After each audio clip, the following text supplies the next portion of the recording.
Hello, my name is Brendan, and this is going to be a super fast patch a day thing. Got a lot going on today, so I only have 10 minutes. I'm going to start the clock, see how it goes. So, as always, we're going to start by picking out an oscillator type, using our little chart here. 2, Superwave. All right, let's go for it.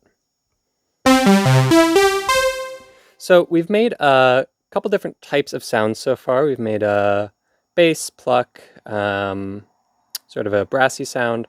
I think today I want to try and make a classic lead. So what I'm going to do is just start by adding a little bit of slow attack, maybe slightly taper that off. I'm going to go to the preset menu. I'm going to set the bend range to 2, just so that now we can go up a whole tone, down a whole tone. Envelope legato on, and press mode velocity. And I think I'd like to make this tuned in a fifth. So let's go ahead and get 2 voices.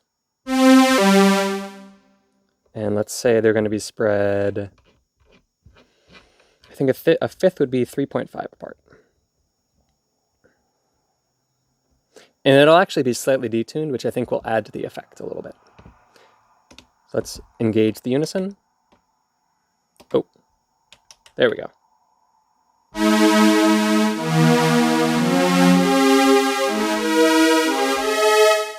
Already sounding pretty good. Oh, one more thing. I want to set the glide mode to sync.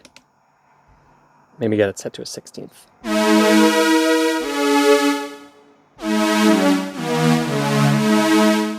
Nice. Let's get our filter going.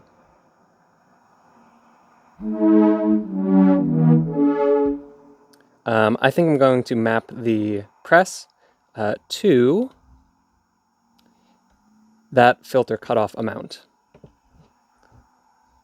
So now the more velocity that the note has, the more we're going to hear of it.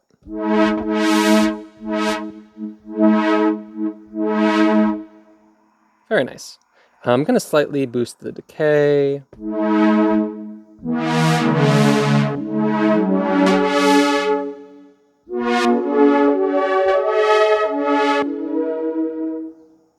Nice. Let's see what we can get as far as the Superwave is concerned.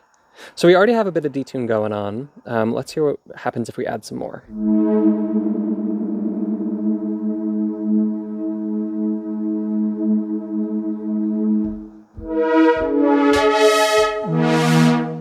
I think I might use a similar trick to the one that I did in the unison video, where I'm going to sort of make a fake reverb sound by boosting the detune when the note is released.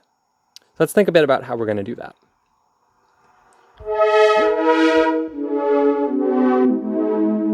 I think what we want to do is we want to set it to the highest note that we'll have. Let's say it's going to be that, the highest value rather. And then we can map the envelope sort of in the inverse to the timbre, so that when the envelope is high, it's less detuned. So let's say C minus 30, hear what that sounds like.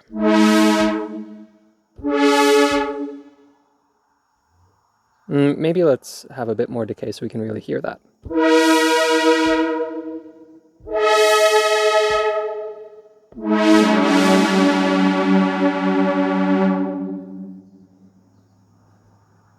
Going to increase the glide time. And let's say minus 27.5 for this.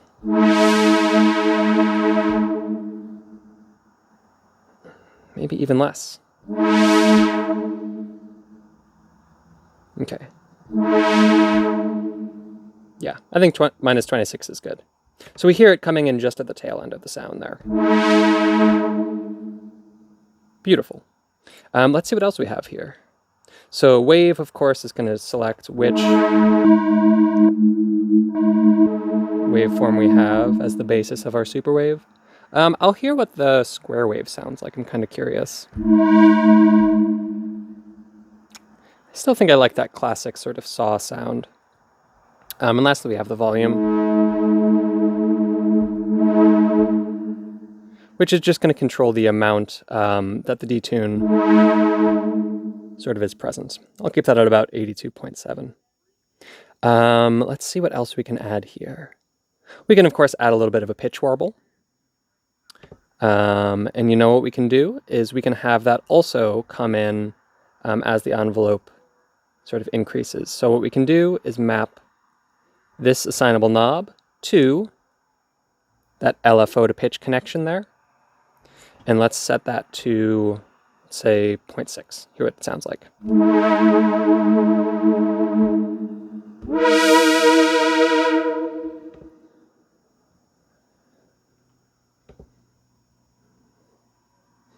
Maybe a little bit less even. You know what might be interesting? I haven't actually tried this before, so I'm not confident it'll work, but let's see. I'm going to try and assign something in the matrix to affect that. I want to have the press amount control this little parameter. Let's see if that works. So now I'm going to set that down to 0.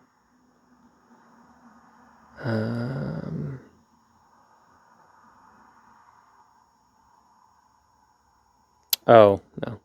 I don't think it will. All right. Anyway.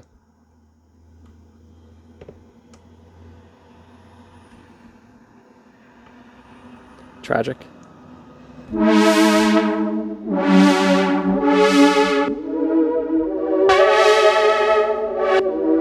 One unfortunate thing about the way that Unison works right now on the Microfreak is that if you have it set to 2 voices, you'll hear sometimes there'll be sort of a clicking.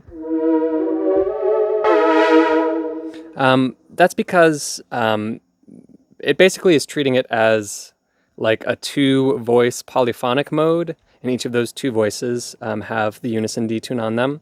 So even though we want this to be really a mono type of sound, you can play 2 notes at the same time, and that'll mess up sort of the envelope and things like that. So I hope that gets changed in an upcoming patch. We'll see. But now if we just have it sufficiently, if we have it, the notes sufficiently far away, as far as when they're triggered, I think it doesn't matter too much.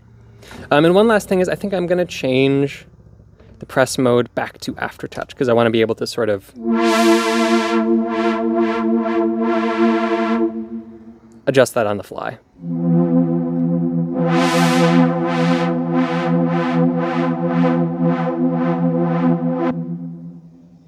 Which I think is a nice little effect. Lastly, maybe I'll add just a tracking filter so that things open up as we go higher up.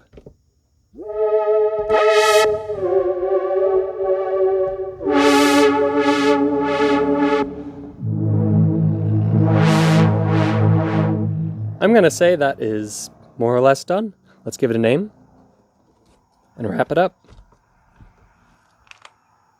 I'm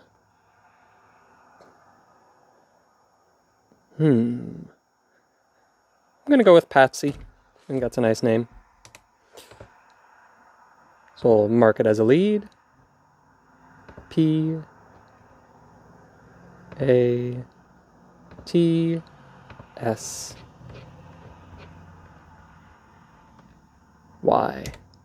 Saved and still with 1 minute to spare. I will see you again tomorrow for hopefully a more leisurely Microfreak patch a day. Until then, have a good day.